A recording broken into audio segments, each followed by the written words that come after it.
Mereka menghalalkannya itu karena ada syubhat. Orang yang menghalalkan musik, kita tidak mengatakan dia kafir, tidak.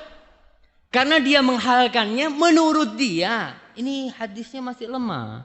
Kan segala sesuatu itu halal kecuali yang ada dalilnya. Ketika dalilnya lemah, anak rasa anak nggak mau ikut gitu kan. Apakah benar seperti itu? Ini hadis mengatakan mereka akan menghalalkan zina, sutra bagi kaum lelaki. Kemudian yang ketiga, khamr. Khamr itu sudah nggak disebut minuman keras sekarang. Di Arab itu disebut namanya al-mashrubat ar-ruhaniyah. Minuman rohani. Itu orang kalau minum, ente minum apa ini? Minuman rohani, biar ente tenang gitu kan. Orang kan, coba gitu kan, na'udzubillah. Itu orang menghalalkan itu. Dan yang keempat, wal ma'azifa. Ma'azif itu jam'u mi'zaf. Jamak dari mi'zaf. Mi'zaf itu artinya alat musik. Subhanallah. Dan ini salah satu jawami'ul kalim yang diberi Rasul SAW. Beliau mengucapkan kata-kata yang ringkas, tapi maknanya luas sekali. Beliau tidak mengatakan yang haram itu gendang, yang haram itu tombur, yang haram itu piano, enggak. Ma'azif. Karena memang banyak alat-alat musik yang tidak ada di masa Rasul SAW. Yang terdiri selanjutnya, Ustaz, hadisnya ini katanya Ibnu Hazm dhaif, sama palsu. Enggak palsu kalau hadis ini. Ibnu Hazm mengatakan hadisnya mu'allaq. Mu'allaq itu yang tidak disebut perawinya. Bukhari menyebutkannya dalam sahihnya, tapi dia tidak menyebutkannya secara musnad. Sanadnya lengkap enggak.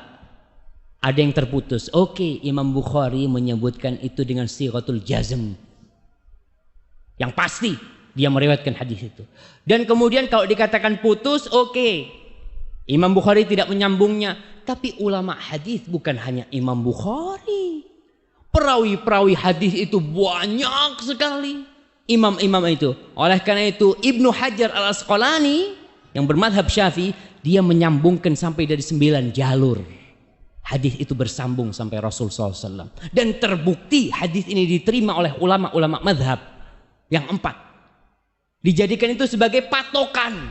Kenapa mereka berpendapat musik itu haram? Siapa aja yang mensahihkan? Anak kepingin tahu. Kalau antum kepingin tahu nih, anak sebutin ya. Yang pertama mensahihkan Imam Bukhari. Dengan dia menyebutkannya dalam kitab Sahih Bukhari. Yang kedua Ibnu Hibban. Ibnu Hibban ini ahli hadis yang mengarang kitab Sahih Ibnu Hibban. Yang kedua Al-Ismaili, dia juga menyusun Mustadrak kalau nggak salah, yang bersambung, hadis-hadis yang bersambung kepada Rasul SAW. Kemudian Ibnu Salah Asy-Syafi'i yang madhabnya Imam Syafi'i. Kemudian yang kelima Imam Nawawi. Imam Nawawi pengarang Majmu' Syarah Muhadzab, pengarang Riyadhus Shalihin, pengarang kitab Al-Adhkar, penyusun kitab Al-Arba'in An-Nawawiyah, beliau mensahihkan hadis ini.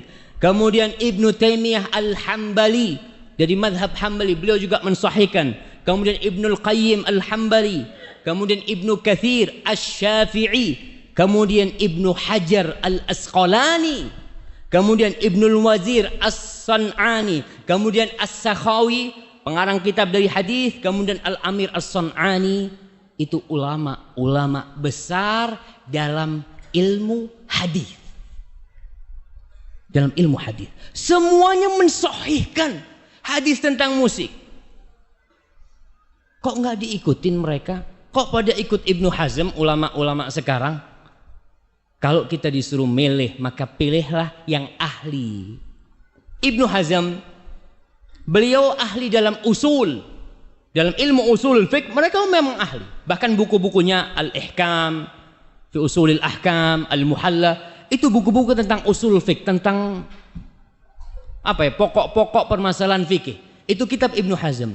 Beliau mengarang banyak kitab, tapi beliau tidak lebih senior dari Imam Bukhari, tidak lebih senior dari Imam Ahmad, tidak lebih alim dari Al-Asqalani dalam masalah hadis.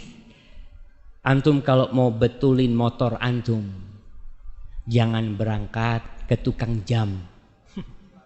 Tukang jam, dia pintar Ustaz untuk reparasi. Betul, reparasi apa dulu? Kita tidak, betul dia alim tapi di babnya, di keahliannya.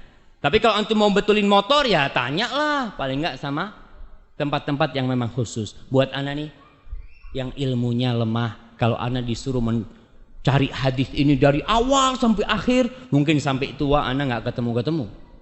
Maka ana melihat itu ulama-ulama besar yang mensahihkan hadis ini. Apakah kita masih mau mengatakan enggak? Ana mau ikut pendapatnya Ibnu Hazm yang mengatakan semua hadis yang diriwayatkan dalam masalah musik itu dhaif atau palsu. Mungkin seperti itu.